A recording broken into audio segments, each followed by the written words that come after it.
Hello everyone and welcome to episode 14 of the Figure Fourcast.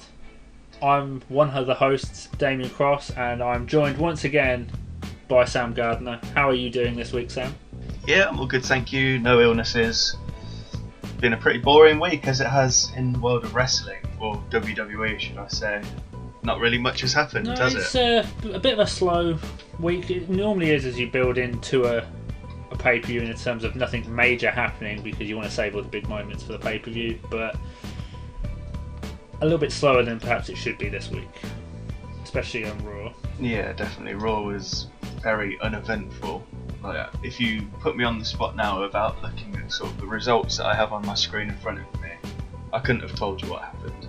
I honestly couldn't have. No, I had to watch a little recap. It has been a few days. We're recording it on Saturday. Obviously, Raw in the UK we watch on a Tuesday, so it's been a couple of days, but things just kind of been petering along. So not the biggest week for Raw. SmackDown, on the other hand, I watched today, and that has been pretty good. I've quite enjoyed it.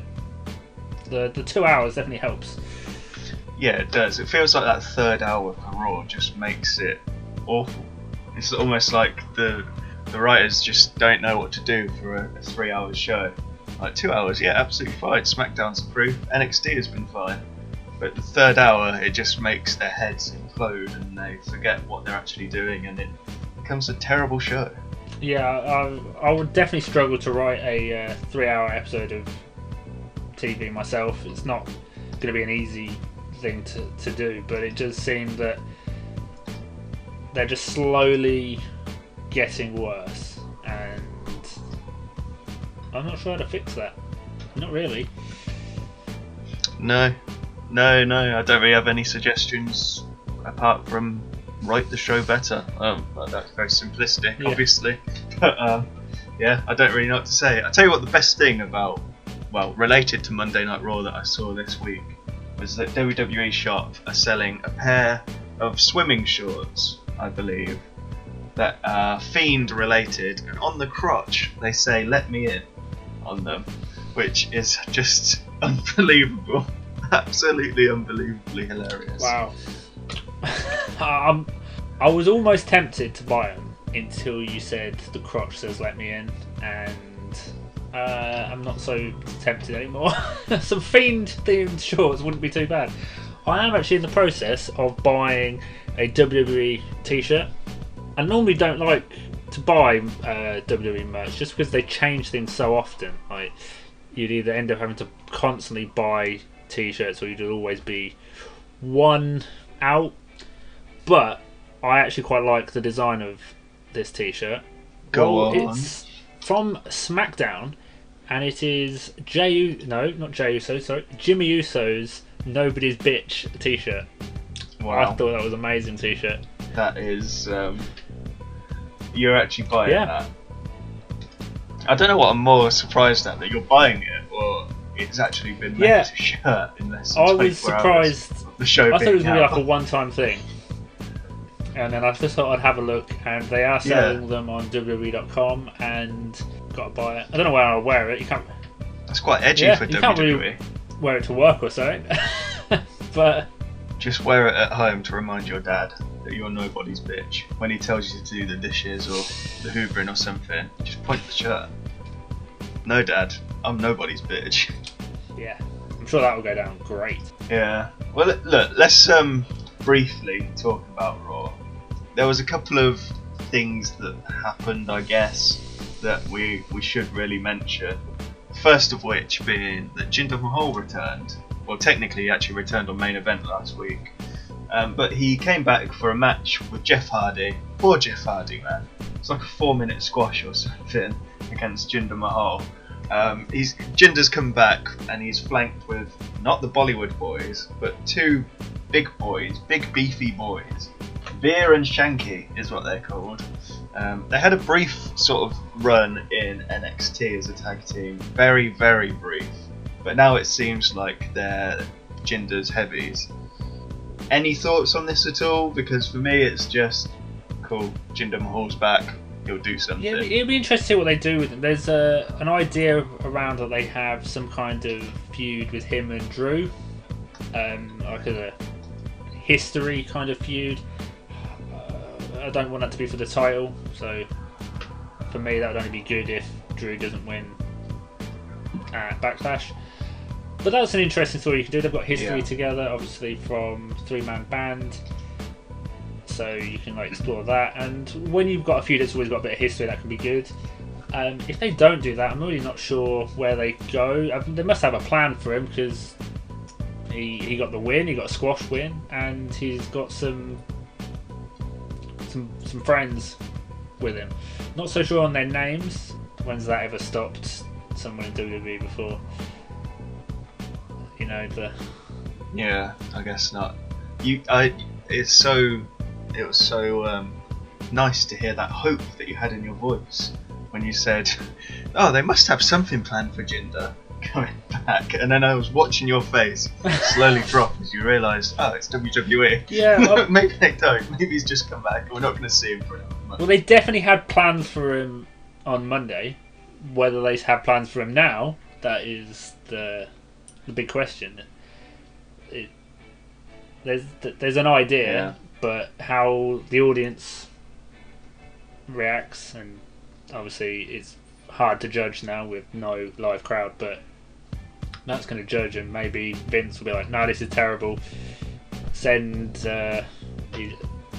what was his friends' names again? I've forgotten. Veer and Shanky. Yeah, maybe they'll send Veer and Shanky back to NXT, and he'll be jobbing out in a couple of weeks. But if it goes well, it is a bit of a shame for Jeff Hardy. Kind of feels like WWE don't have any plans. Maybe he's going to leave. Maybe he'll go join up with his brother. But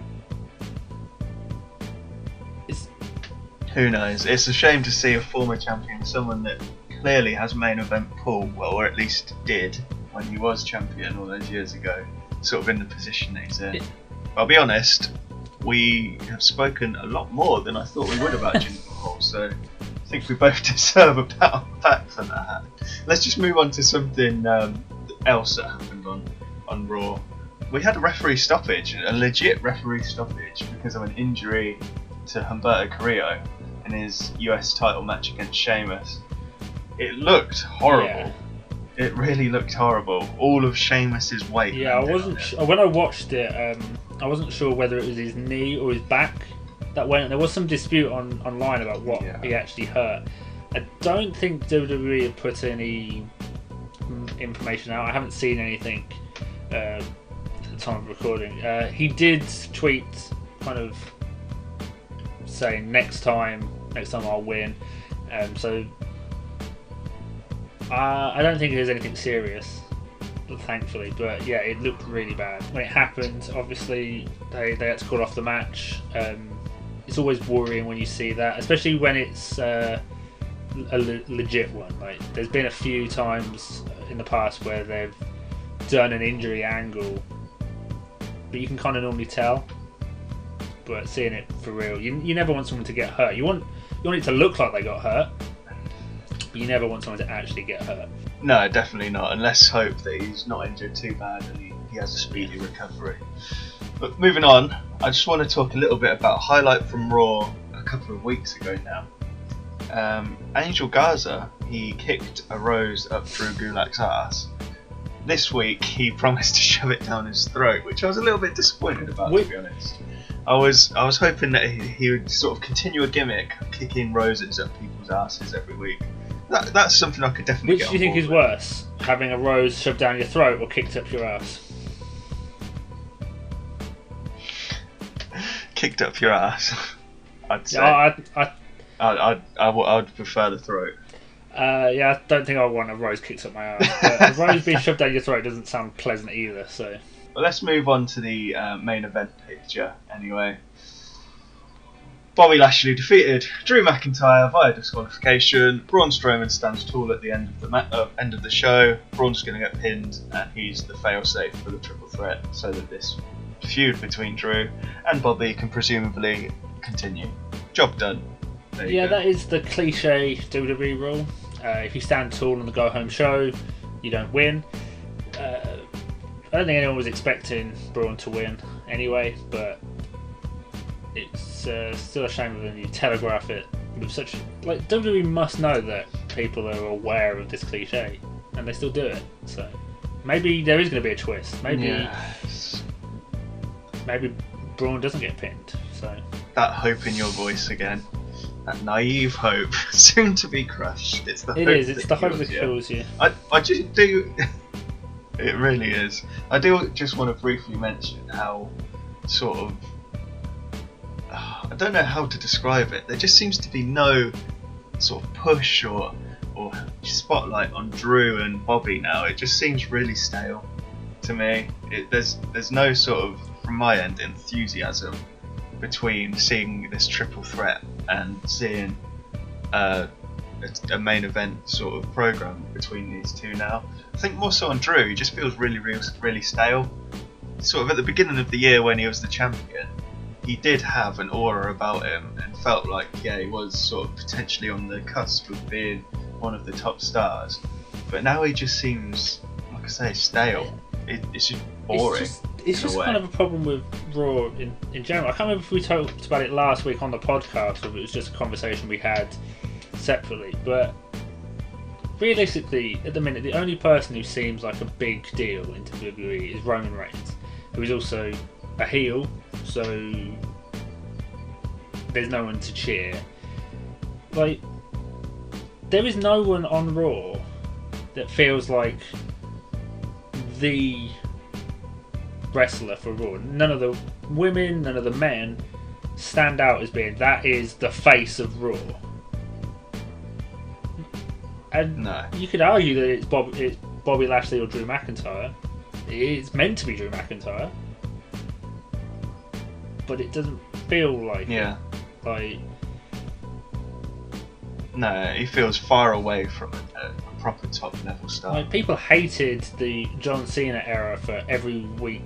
It started with a John Cena promo, and like he was always kind of thing, but he felt important. Like, love him or hate him, he always felt important, and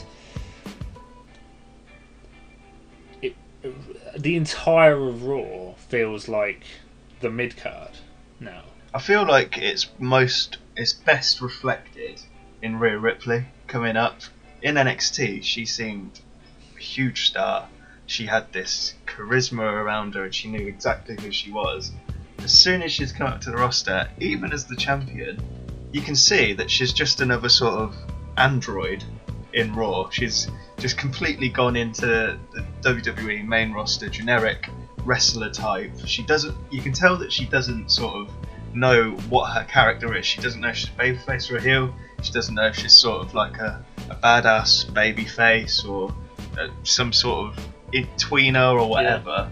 And you can tell in her style in the ring, it's just so generic, and I feel like that best reflects just the toxic nature of Monday Night Raw at the minute, where it just throws everyone into a cesspool and no one can get out of it. We have Rhea Ripley versus Asuka versus Charlotte Flair. That is a match that on paper could main event any pay-per-view.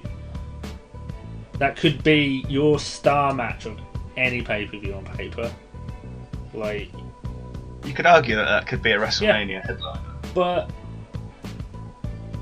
whether it's this Charlotte Flair character that she's had since she's come back, or just how they booked Asuka and now Rhea Ripley, there's like no heat for this match.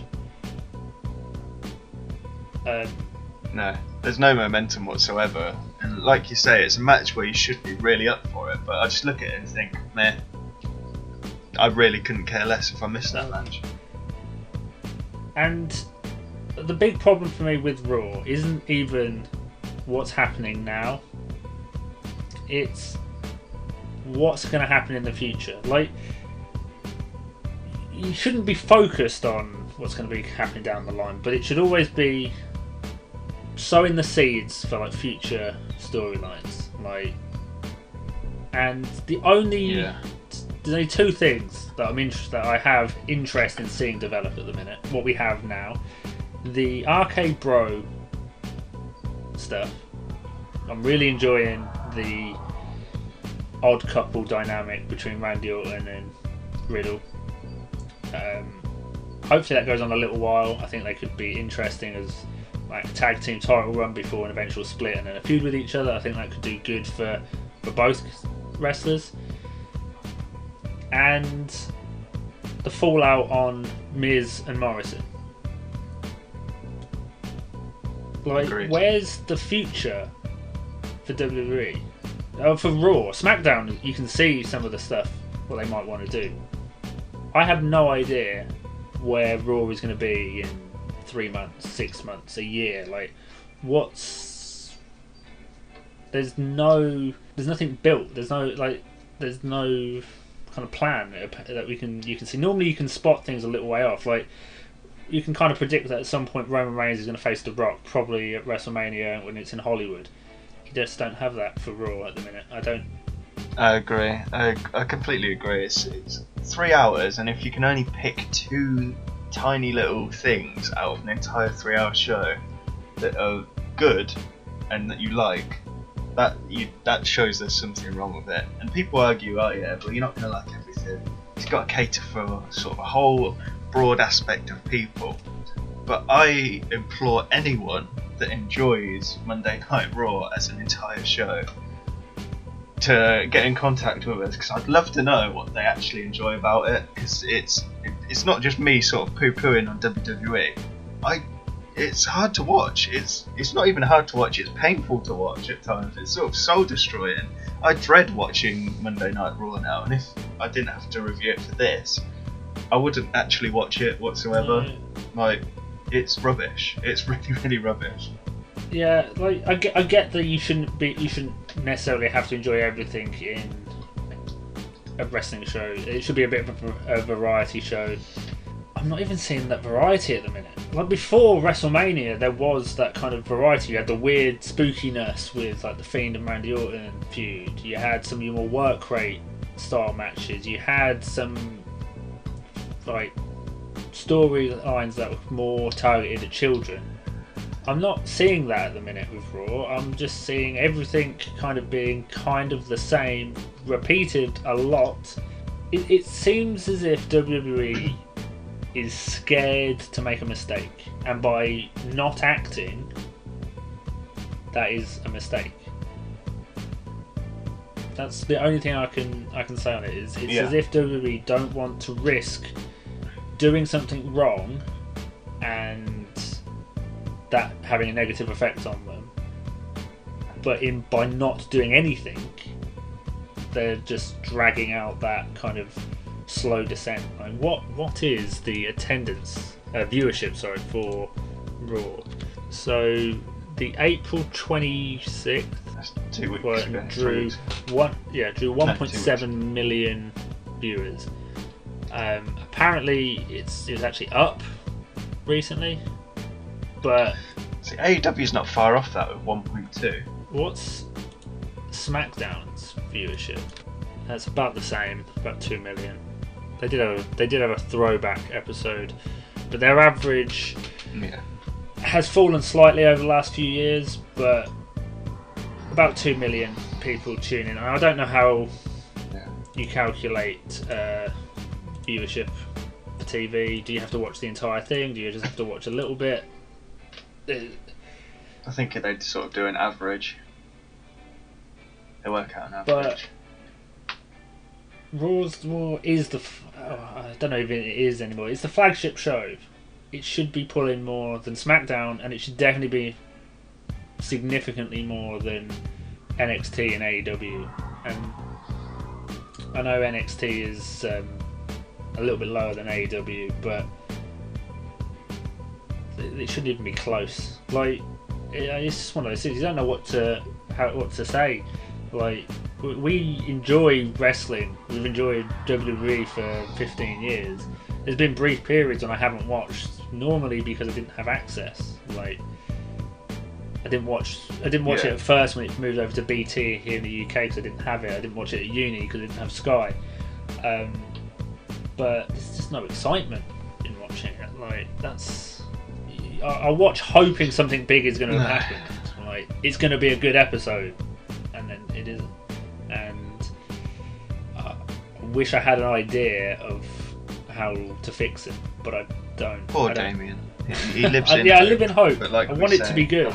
It's the hope that kills you. Want it to be good. Like yeah. Look, before we bring you to a mental breakdown like I had the other week, let's drag ourselves out of the cesspit of Monday Night Raw and try and cheer ourselves up a little bit by discussing what happened on SmackDown this week. Again, a really good show, and I say it with surprise in my voice. I think because we're talking about Monday Night Raw, and it's more excitement than surprise because it is a good show week after week on SmackDown. Stories progress, good matches happen, a good wrestling show. It's not rocket science. Now, I say all this, and then I'm fully aware that I'm going to speak sort of a little bit negatively about the first thing that I'm talking about, which is the women's tag team division. I don't want to spend too much on it because I think we discussed it quite a lot last week, but finally Tamina and Natalya defeated Nia Jax and Shayna Baszler for the women's championships and tag team championships. Now, there wasn't really much to say about the match. It was pretty much the same match that we've had week after week after week after week between these four. Reginald gets involved, there's distractions, but eventually Tamina won. Fine, they won the titles. I'm really interested to know your thoughts on the promo after the match. My thoughts on the promo after the match. Your face. Well, I made that face because I can't remember the promo after the match. Right, let me sort of reenact it. Natalya gets a microphone. This is for anyone that's ever had a dream and didn't think they'd achieved their dream, but then they achieved their dream. Essentially, that's what she said. This is for Tamina. She's never won a title, but she never gave up. Blah blah blah blah blah blah blah. And then Tamina gets the mic and starts wailing on it, going, "Oh, I won a title, yeah." Okay. Blah blah blah. It was generic, very generic babyface crap. But I was under the impression that Natalya and Tamina were heels, or am I completely wrong? I could have sworn they were heels. But they kind of almost got made babyface at WrestleMania. Is that how it happens now? Because the fans chant for someone, WWE quickly went, "Oh my god, they like Tamina. Let's make them faces quick." Well, I mean, yeah, that's kind of the whole point of it. Like, but no, that's not what you do with heels. They're heels for like a year, and then all of a sudden, the first time you get a crowd, you get a cheer for someone, and then you make them babyface without any sort of story development at all. I mean, the story developed in the match. Like, there was two teams of heels, and the crowd really got behind one of them, so they kind of embrace the crowd, embrace the fans, and become babyface. I mean, it probably should have been mentioned over the last few weeks of SmackDown that had happened, but I think that was kind of... Exactly. In this feud, they're definitely the faces. Yeah, I do kind of remember that promo a little bit now that you've spoken about it. Yeah, it's just kind of one of those babyface big win promos, but that normally is saved for like the world title. You don't normally make that promo for the tag titles. Nothing against tag team wrestling or mid-card wrestling, but most people don't dream of becoming tag team champion or like a mid-card title. You had the dream of becoming the world's champion. Was that just me? Like, I never thought as like, oh yeah, I really want to win the tag team titles. It's like, if I was in WWE, I want to win the big one. Like, yeah, who knows? I was just cringing hard watching the promos. Just feel my shoulders like that, and I was like, oh my god. I'm glad they won. This is so cringeworthy, but I just hope they move away from this dynamic now. It should have happened at WrestleMania. This story. It should have happened at WrestleMania. Yeah, like it's even more baffling now. They've just won on some random SmackDown, especially a SmackDown before a pay-per-view as well. and they've had the exact same match at WrestleMania ever since WrestleMania, before WrestleMania. Like, what makes this SmackDown? What's even weirder is we had a special SmackDown last week. Why didn't they win it then? Yeah, like, that's true. Yeah, and if you're having a throwback, I mean, Natalya and Tamina have been there for as long as I can remember, like 15 years, 10, 15 years. They're also second or third generation wrestlers, so you can reference those other, like, their parents, whatever, like, as part of the throwback.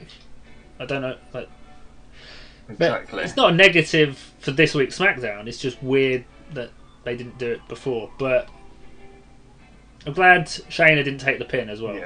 Yeah. That is sort of a highlight, I suppose. So moving on to the big question from SmackDown this week, Damien. Can you now tell apart Jimmy and Jey Uso? I can tell them apart when they're on screen, but in my brain, I just keep muddling up Jimmy and Jey. Like, I know the difference between the two of them. I just keep giving the wrong one the wrong name. But Jimmy, wearing his new T-shirt, going very much against the family in the story. Yeah. And that carried on developing this week. I think so. Good. Yeah. I hope they don't just quickly drag him into being part of it. I think it works better with kind of him being on the outside, and probably sets up a match against his brother eventually, which could be a really good match because it could have a lot of story, a lot of drama in the match, so that's good. And Cesaro looked pretty good this week. Obviously the main event pitted Jimmy against Cesaro after Roman Reigns was like, well, if you want to be the head of the table, then you should be able to beat Cesaro. Like, go off and do it, and then interferes and cost match, which means that Jimmy doesn't look weak by losing, but also Cesaro doesn't look weak by losing. So smart booking. They can do it. I'm curious of what's going to happen on Sunday. Yeah, this is what I was going to mention. Like, usually a match between this head of the table character, Roman Reigns, and Cesaro for the title, you just instantly go, retain. Roman Reigns is going to retain. But the dynamic of a potentially rebellious Jimmy Uso, I think I got it right there. I literally thought it in my head for so long. I was like, it is Jimmy, it is Jimmy, it is Jimmy. And then I said Jimmy, I was like, is it Jay? I'm not sure if it's Jay. But yeah, anyway. Like I say, you go into a match between these two and you think it's going to be an automatic retain. But yeah, that dynamic just added. You're like, could it be an interference and Cesaro wins the title? Could it happen? Here's my ideal scenario for Cesaro winning the title. He's building up a head of steam, he's looking dominant. Jay comes out to try and make the save on behalf of Roman, but Jimmy stops him. So there is shenanigans, but it doesn't actually impact the match. Cesaro still gets the quote clean win because no one else is actually going, but all that stuff is just happening around the match.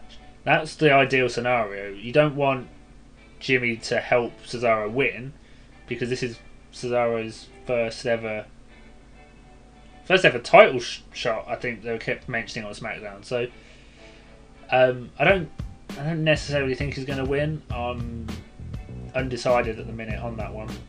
But if he does, I don't want it to be like a messy. I don't mind stuff going on around the match.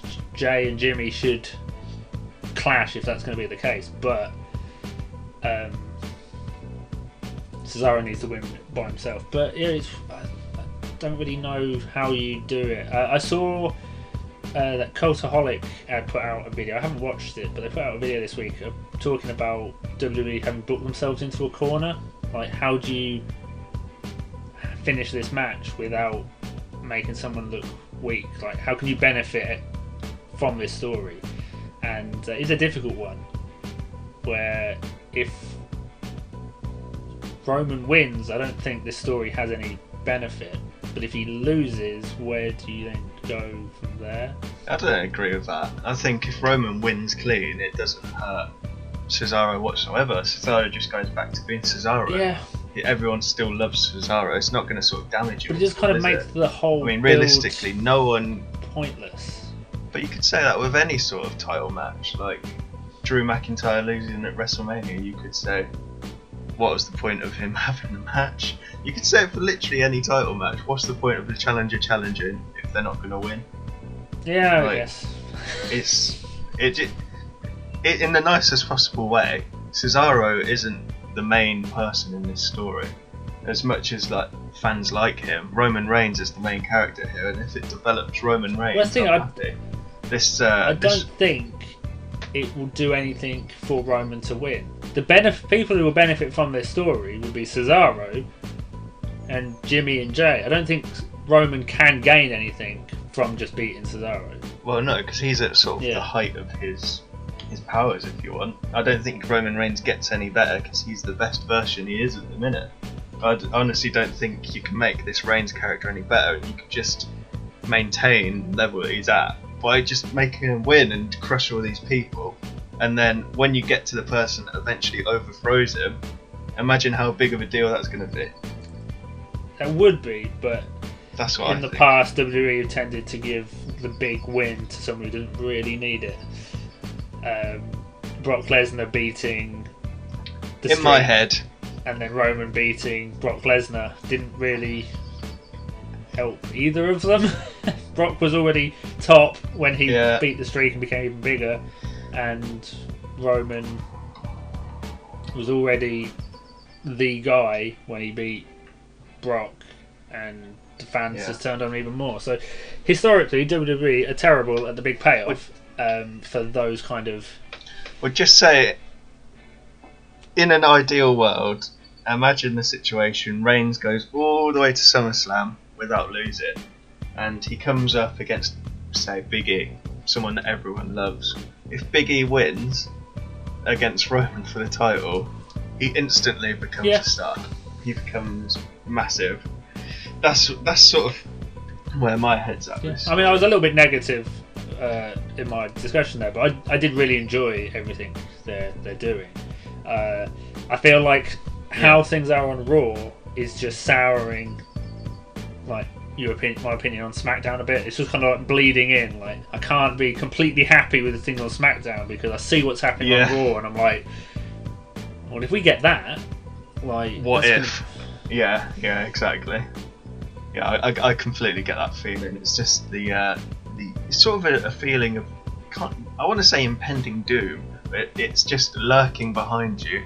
You sort of get a whiff of Monday Night Raw every Friday night. You think, oh God, please let them not just turn this show into that. Please, please, please. Let me just have something that I like every week from WWE. Yeah. I think we've discussed SmackDown, the big talking points of that. There was a couple of other things that happened. There's a Fatal 4-Way next week, as you pointed out to me, for the IC Championship, which will be interesting. Not really sure why they're not doing that on the pay-per-view, seeing that it's on Sunday. Yeah. But yeah, it was another entertaining episode of SmackDown. But let's go into the pay-per-view a little bit, shall we? And discuss our predictions as what we think is going to happen for WrestleMania Backlash. Okay, let's get into WrestleMania Backlash then, shall we? And discuss our predictions for this month's pay-per-view. Now, I think we should start with Damien Priest versus The Miz. Now, I'll just speak briefly about what I think will, not what I think will happen, who I think will win. And I think it's going to be Damien Priest that wins.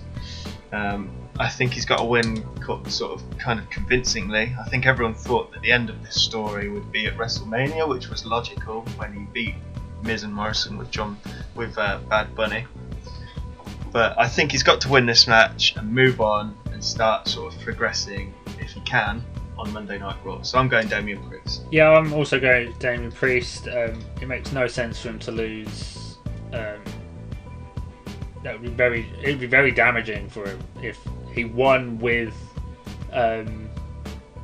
Bad Bunny and then loses the singles match, that wouldn't be very good.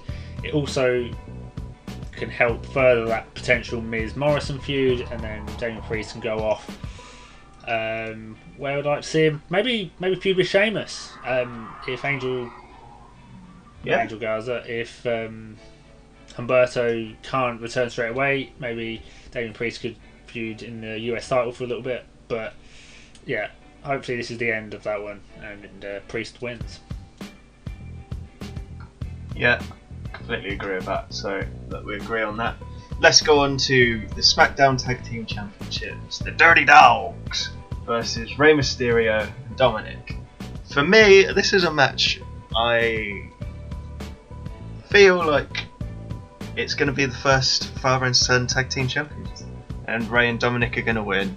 I don't know why they didn't give them the titles sort of as a starter match on WrestleMania as a big happy moment. Made no sense to me why it was on SmackDown and they retained. But yeah, I think we're finally going to give Mysterio the titles, so I'm going Rey and Dominic. Noticing a little bit of a pattern with these, I'm also going for Team Mysterio.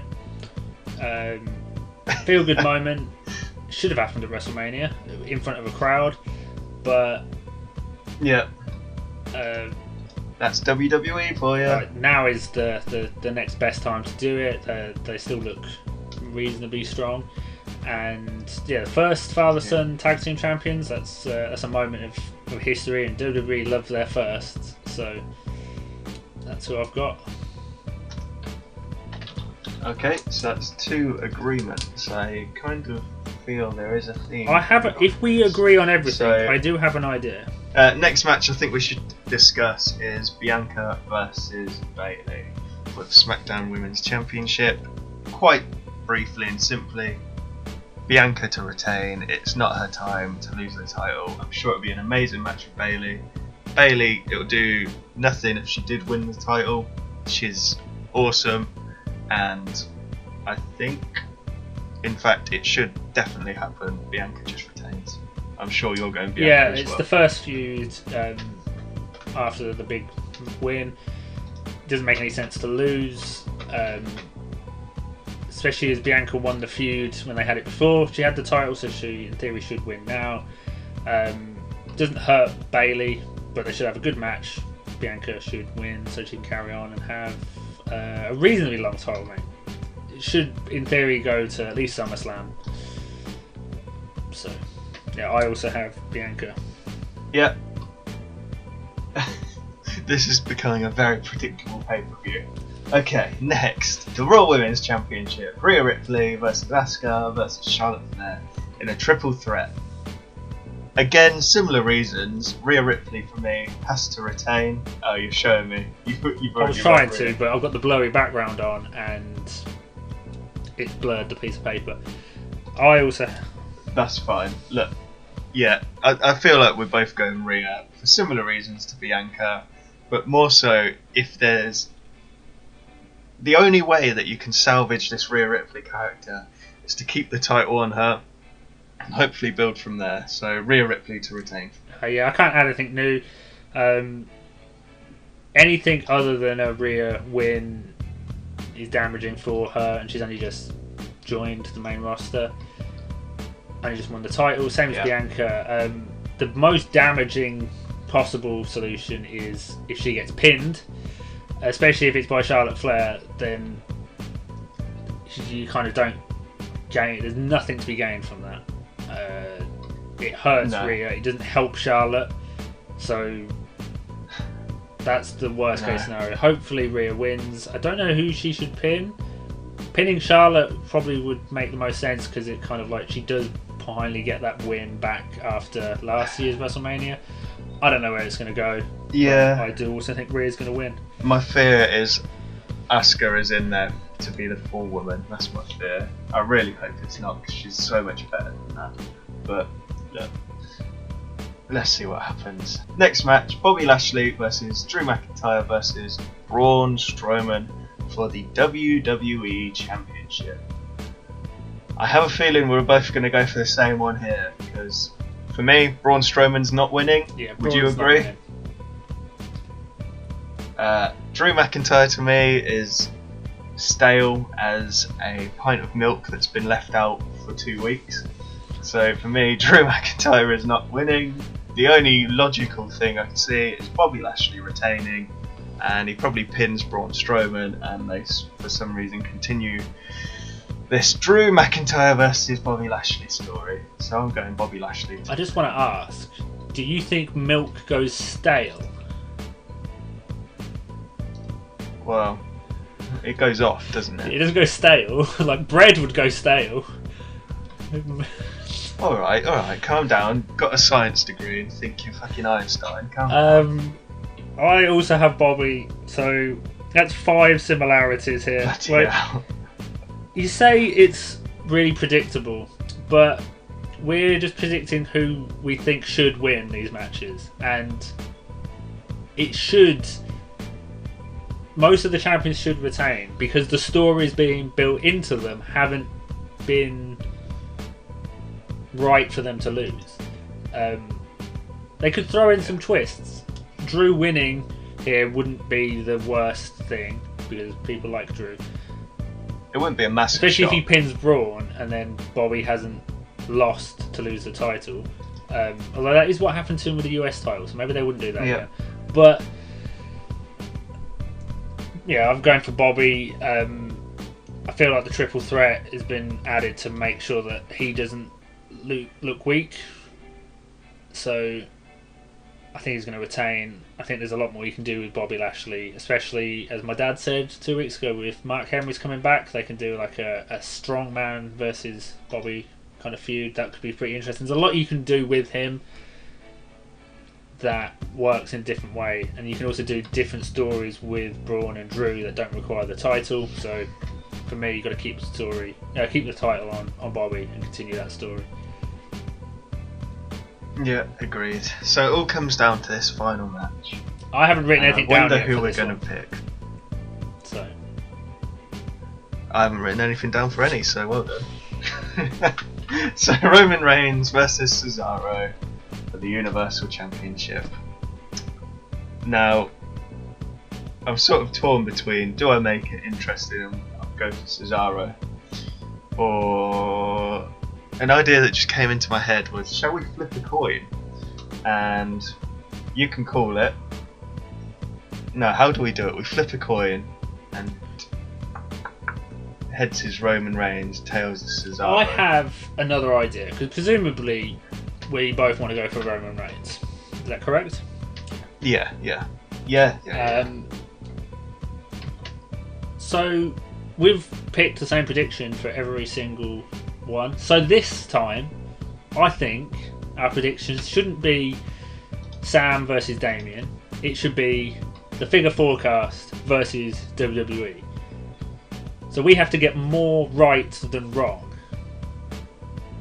Okay, I like this. And if we lose, we have to do a joint If we lose, we'll do a joint punishment. Now, we normally pick a punishment that we can decide on amongst ourselves. I feel like we shouldn't get to pick this one because we're both going to be potentially doing it if we lose. So, my suggestion for a punishment is that we gather a few. From Monday, we'll be able to meet up so we can do this punishment in person. We gather a few punishment ideas from either Twitter or people we know, get some suggestions, and put them in a hat, meet up, pick one of them, and do that punishment live. Oh gosh, oh my goodness. Okay, that sounds fine to me. I'm happy for that. I say happy. So there's 6 matches. We need to get more of them right than wrong. Okay. So even if we get one wrong, we lose. No, we don't need to get them all right. So we need to get more right than wrong. Although I feel like we should have like a mini punishment for each one. But if maybe we have to drink a pint of stale milk.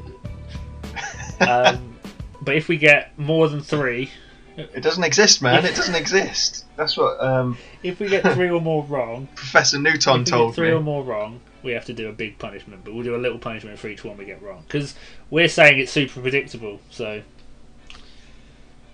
Yeah, so cool. I'm down anyone for that's that. listening, let us know on Twitter, on Facebook, or if you know us personally, message us directly. A mini punishment for each incorrect one, and a big punishment for if we lose to WWE. Some ideas, and we'll put them into a hat. We'll pick randomly, and we'll film it. Well, there we have it. That's our punishment for the predictions this time around. A little bit A different. little bit terrifying. Well, there we go. Yeah, a little bit terrifying. There we go. That's this week's podcast, I think. There wasn't too much to talk about this week, so we've gone a little bit shorter. But I've enjoyed it. Thanks for joining me, Damien. That's enough from me this week. Thank you for listening. And over to my compadre, Damien, for the socials. Yeah. We have updates available on our social media platforms, and you can also message us on there for anything you'd like us to talk about or to give us some punishment ideas. We have a Twitter, which is at Figure 4 UK. And we have a Facebook, the Figure Fourcast, and we have a YouTube channel, which is also the Figure Fourcast. Not much on the YouTube channel at the moment, but there's a few things that are a work in progress, and hopefully we'll be able to tell you about them soon. But thanks for listening.